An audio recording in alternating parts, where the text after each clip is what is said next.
Hey again folks, Antibrita1M here. Got a really serious video coming up. It's on the Mental Health Authority and classified information. So if you like top secret files, this is the video to watch. Had a meeting this afternoon with my psychiatrist and caseworker, Ravinda and Darren, and we discussed things like my belief in something called SARNet, which dates back to possibly 2010, something like that. Could be something like that. I used the word SARNet to describe, in generic terms, the weird occurrences that were occurring in society, which were unusual, to say the least.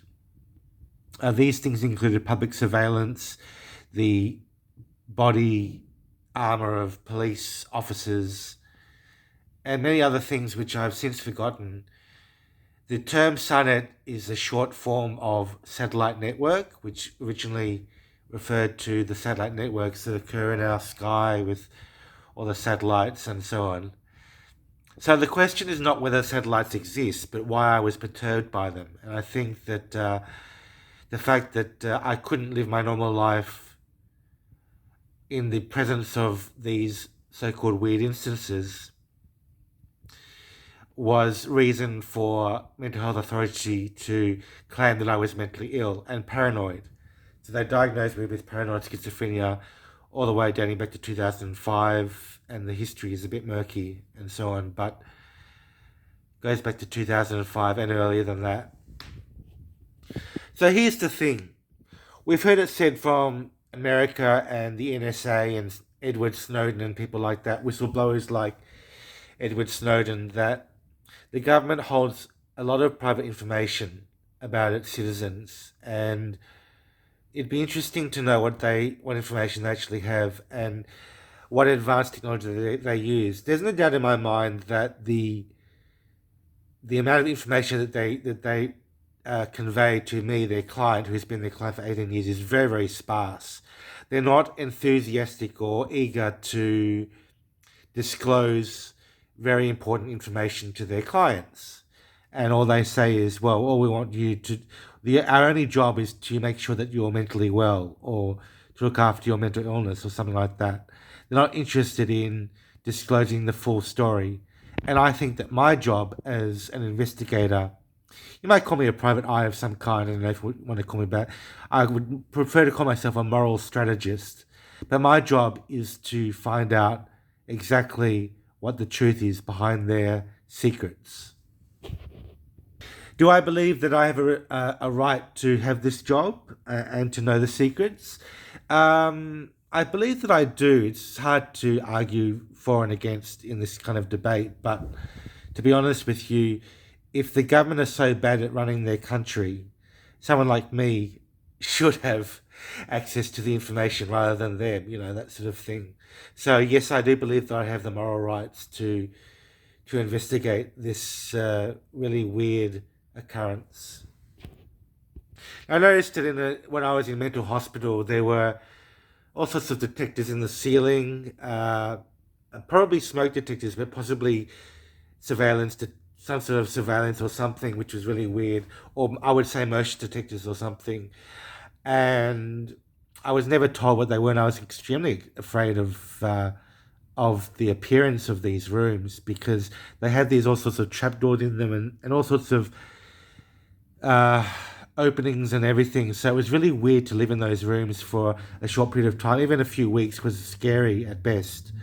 So I really want to know what mental health know about these secrets and these types of technology, because I didn't have a smartphone until 2017, late 2017. And since that time, I've learned a lot about technology, and technology is going to get more complicated. And I think that government is going to try and hide what they know and the tools that they have, because the police, for example, are far from being the first people to show you everything that they've got in their vest, their armored vest, and show you every piece of equipment that they have. They only do that to control their citizens, and that's a really, really draconian and very ignoble type of objective to have, in my opinion. So here's the thing: the reason why I'm broadcasting this on YouTube is well, one of the main reasons is because I want people to know as much as possible that I am doing this investigation and that I could be at risk. I could be at risk of being harmed, or not that I'm afraid of that, but there is that element of risk, I suppose, because it's the unknown. And I will ask my clinicians what they think about the idea of classified information and whether uh, it's something that the average citizen has a right to know about, even in some basic form, because they don't know. They don't feel like telling you much about the drugs that they inject you with, or the information that they hold at the hospital. All this stuff is extremely secretive.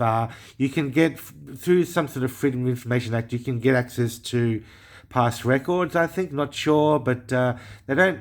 They don't bother to make it very clear to people. And for example, in the clinic where I've been frequenting, the Fortitude Valley Mental Health Clinic, there's surveillance in the public areas according to my psychiatrist, but I believe the surveillance extends to the offices as well, and I'm yet to verify that that's the case or not.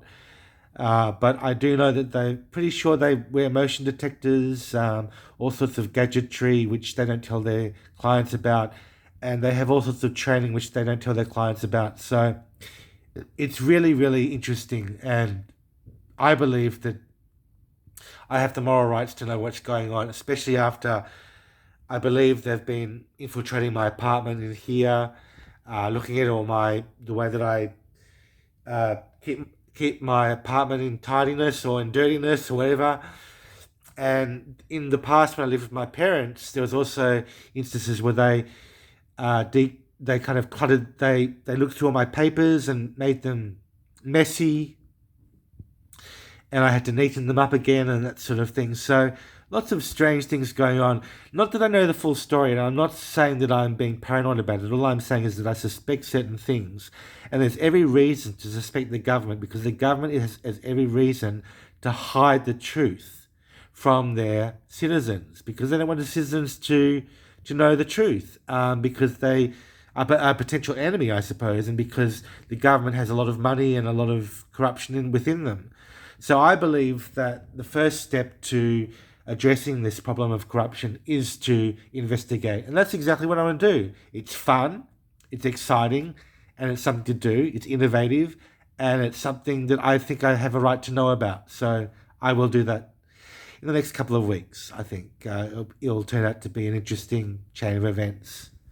Okay, folks, hope I've kept you updated. And whoever watches this, I have no grudges against you or anything. If my clinicians happen to watch this video, then there's not much I can do about that. But seriously, I am just trying to do what I have to fulfill my right to know the truth about what's happened to me over the past 18 years, and what's happening to millions of involuntary clients and semi-voluntary clients in the mental health system, and so on. So our citizens' rights are at risk. Bye for now.